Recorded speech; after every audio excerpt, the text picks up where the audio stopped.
जैसे कि हम लोग ये जो नर्सरी बेड रेज किए थे 10 दिन पहले, आज उसका ट्रांसप्लांटिंग करेंगे। तो ये है पूरा आइडियल कंडीशन, जिस कंडीशन में हम लोग इसको ट्रांसप्लांटिंग करेंगे। तो अभी हम लोग ये जो 10 दिन का पौधा है जिसमें 2 पत्ता अभी निकल आया है, तो अभी ये ट्रांसप्लांटिंग के लिए रेडी हो गया है। तो उसको हम लोग अभी मिट्टी के साथ पूरा नर्सरी बेड से उतर के फिर मेन ज़मीन में उसको रख देंगे। ध्यान में रखना चाहिए कि ये जो धान है उसके साथ लगा रहे, पूरा मिट्टी के साथ। अभी दिखाएंगे कैसे उसको लेके जाएंगे।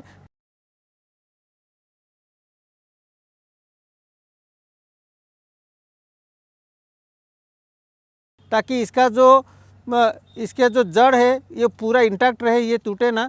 और इसका साथ तो जैसे हम लोग यहाँ पे देख रहे हैं, ये पूरा यहाँ पे वो जो धान भी लगा हुआ है, तो उसके साथ ही लेके उसको ट्रांसप्लांटिंग करना है।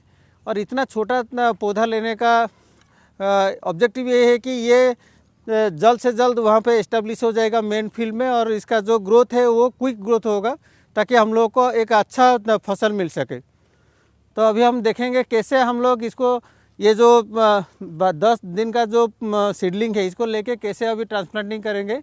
तो अभी हम लोग इसको यहाँ से लेके जल्द से जल्द इसको 15-20 मिनट के अंदर जो पास वाली जो मेन फील्ड है उसमें रोपाई करेंगे।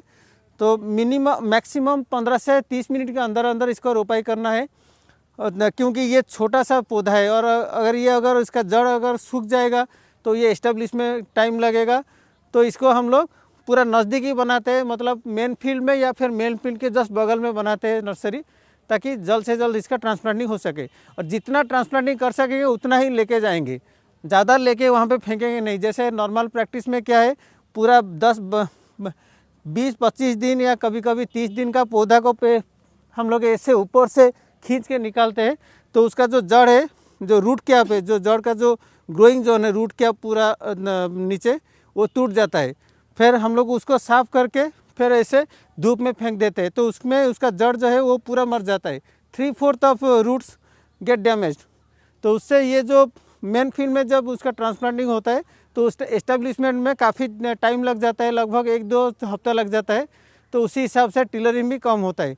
तो हम लोग इसीलिए जस्ट ये 10 दिन का पौधा को लेके तुरंत इसको मिट्टी के साथ लेके वहाँ पे जस्ट रख देना है।